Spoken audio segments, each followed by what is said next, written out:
ये हमारे पास एक 3 kVA का इन्वर्टर है। हमने हालांकि डिज़ाइन में 5 kVA का इन्वर्टर इंस्टॉल किया है, लेकिन ये हमारे पास 3 kVA का इस दफ़ा इस टाइम फैसिलिटी में मौजूद था, तो हम आपको इस पे ही सेटिंग करके बताएंगे।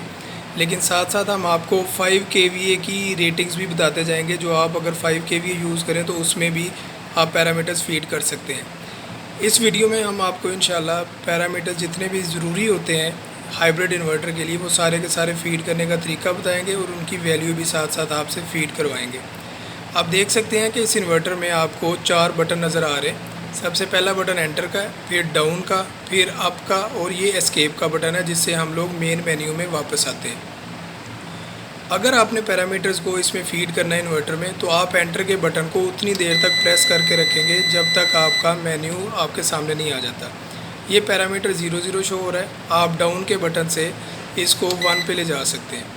ये हमारा जो पैरामीटर है ये प्रायोरिटी सेटिंग का पैरामीटर है। अगर आपने किसी भी पैरामीटर को चेंज करना है तो आप एंटर का बटन प्रेस करेंगे, ये आपका जो पैरामीटर है ये ब्लिंक करना शुरू हो जाएगा।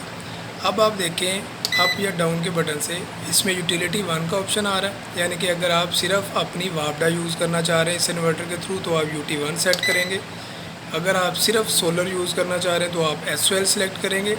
लेकिन अगर आप लोग तीनों चीज़ें कनेक्ट की हुई हैं, आपने सोलर भी, बैटरी भी, यूटिलिटी भी, तो आप SBU सेलेक्ट करेंगे। इस पैरामीटर के थ्रू आपकी एनर्जी सबसे पहले, जब तक एनर्जी सोलर की अवेलेबल होगी, इन्वर्टर सोलर यूज़ करेगा, फिर बैटरी को यूज़ करेगा और फिर उसके बाद जाके कहीं यूटिलिटी को यूज़ करेगा। इससे आपकी एनर्जी सेविंग, बिल सेविंग काफ़ी ज़्यादा हो जाएगी। तो हम इसको एंटर के बटन के थ्रू सेव कर देंगे। अगला जो हमारा पैरामीटर है वो चार्जिंग करंट पैरामीटर है कि आपने जो बैटरी को चार्ज करना है सोलर के थ्रू, यूटिलिटी के थ्रू, वो कितने एम्पेयर करंट पे चार्ज करना चाह रहे हैं।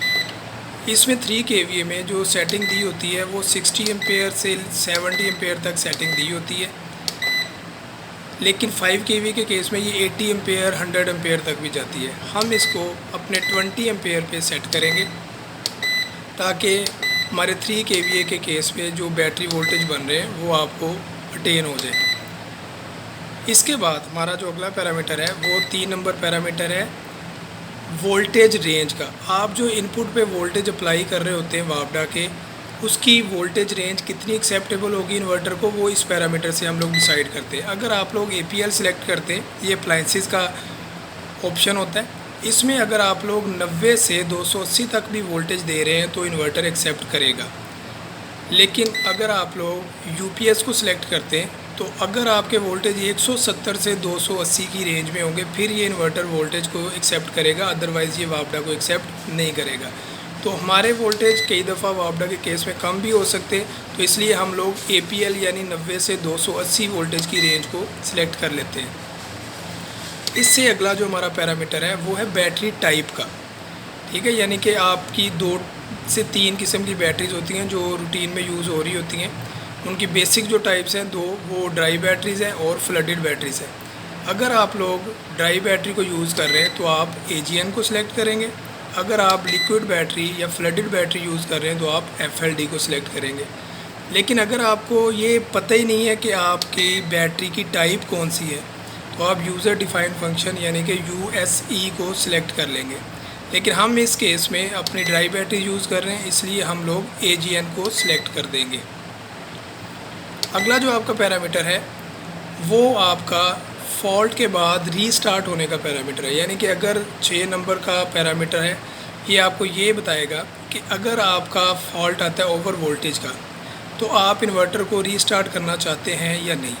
तो ये LTD पैरामीटर आपके फ़ॉल्ट को रीस्टार्ट नहीं करेगा फॉल्ट के बाद। लेकिन अगर आप इसको LTE पे कर देते हैं तो आपका अगर ओवर वोल्टेज का फॉल्ट आएगा तो आपका इन्वर्टर रीस्टार्ट हो जाएगा। हम इसको LTE पे सेट कर देते हैं। 7 नंबर पैरामीटर भी फॉल्ट के बाद रीस्टार्ट होने का है, लेकिन इसमें जो फॉल्ट आएगा वो ओवर हीट का फॉल्ट होगा, उसके बाद आपका ये इन्वर्टर रीस्टार्ट होगा। अगला जो पैरामीटर है 9 नंबर पैरामीटर, ये आउटपुट फ्रीक्वेंसी का है। पाकिस्तान में जितनी भी अप्लाइंसेस चल रही होती हैं वो 50 हर्ट्ज़ पे चल रही होती हैं, तो हम इसको 50 हर्ट्ज़ पे ही रहने देंगे।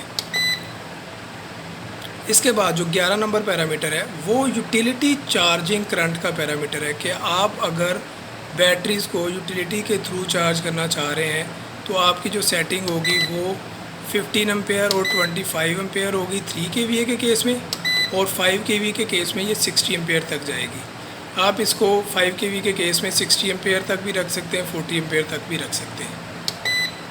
नेक्स्ट वन इज़, ये जो हमारा 12 नंबर का पैरामीटर है, ये आपको ये बताता है कि अगर आपकी जो बैटरी है वो आपको लोड सप्लाई कर रही होती है, आप कब चाहते हैं कि बैटरी से हमारा लोड कट ऑफ हो के यूटिलिटी पे चला जाए।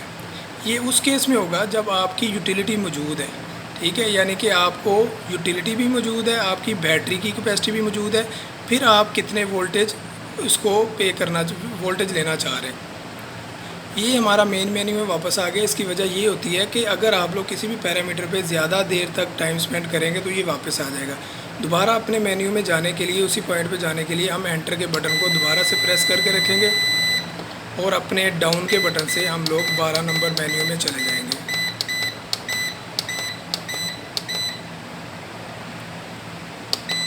ये हमारा 12 नंबर का मेन्यू आ गया। इसमें आप लोग बाय डिफ़ॉल्ट वैल्यू 23 होती है, 23 ही सेट कर सकते हैं। इसके बाद जो हमारा अगला पैरामीटर है वो 13 पैरामीटर है, यानी कि पहला जो 12 नंबर पैरामीटर था वो ये था कि आप वापडा के होते हुए बैटरीज़ को कितनी देर तक यूज़ करना चाह रहे हैं, ठीक है। ये वो पैरामीटर है कि अब आप दोबारा जब बैटरीज़ आपकी चार्ज हो रही हैं यूटिलिटी के साथ, आपने पहले यूटिलिटी पे शिफ्ट कर दिया था, अब जब चार्ज हो जाए बैटरी फिर दोबारा बैटरीज़ पे शिफ्ट होना है, तो हम इसको फुल पे ही रखते हैं, ठीक है, ताकि जब भी आपका इन्वर्टर ये कंसिडर करे कि आपकी बैटरी फुली चार्ज हो गई हैं तो दोबारा यूटिलिटी से बैटरी पे आपका लोड शिफ्ट हो जाए। अगला जो पैरामीटर है ये है आपका बैटरी चार्जिंग प्रायोरिटी का, कि आप बैटरी किस सोर्स से चार्ज करना चाह रहे हैं। ये मुख्तलिफ पैरामीटर्स हैं। SNU है, यानी कि सोलर एंड यूटिलिटी, यानी कि आप दोनों से अपनी बैटरी चार्ज करना चाह रहे हैं। दूसरा है ओनली सोलर, यानी सिर्फ सोलर से चार्ज करना चाह रहे हैं। तीसरा है फर्स्ट यूटिलिटी, यानी कि पहले यूटिलिटी से करेंगे फिर आप सोलर पे करेंगे। CSO पैरामीटर है फर्स्ट सोलर, यानी कि पहले आप सोलर से करेंगे फिर आप यूटिलिटी से करेंगे। अगर इसकी आप सेटिंग दोनों ही कर दें SNU, तो ये सोलर से भी करेगा बैटरी चार्ज और यूटिलिटी से भी बैटरी चार्ज करेगा। अगला जो आपका पैरामीटर है 18 नंबर, 19 नंबर, 20 नंबर, 21 नंबर, ये सारे के सारे बज़र ऑन, बज़र ऑफ या अलार्म रिकॉर्डिंग के बाईपास के पैरामीटर्स हैं। ये जैसे भी सेट होते हैं आप वैसे ही रख सकते हैं। अब इसके बाद जो अहम पैरामीटर है वो है हमारा 26 नंबर पैरामीटर। ये है बल्क वोल्टेज का पैरामीटर। जब भी आपकी बैटरी फुली डिस्चार्ज हो जाती है तो आपको इन्वर्टर के थ्रू ज़्यादा वोल्टेज देने पड़ते हैं बैटरी को, ताकि वो इजीली चार्ज हो सके।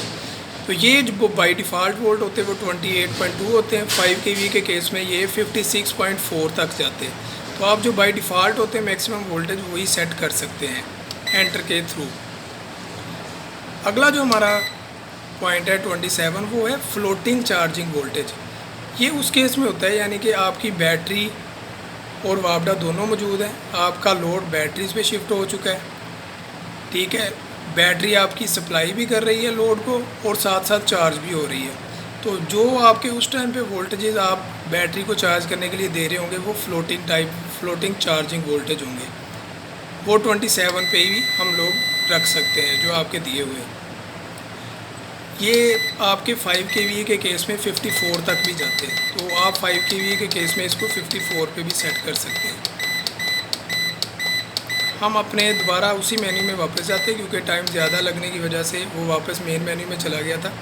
इसके बाद है हमारे कट ऑफ वोल्टेज। ये सबसे अहम वोल्टेजेस हैं।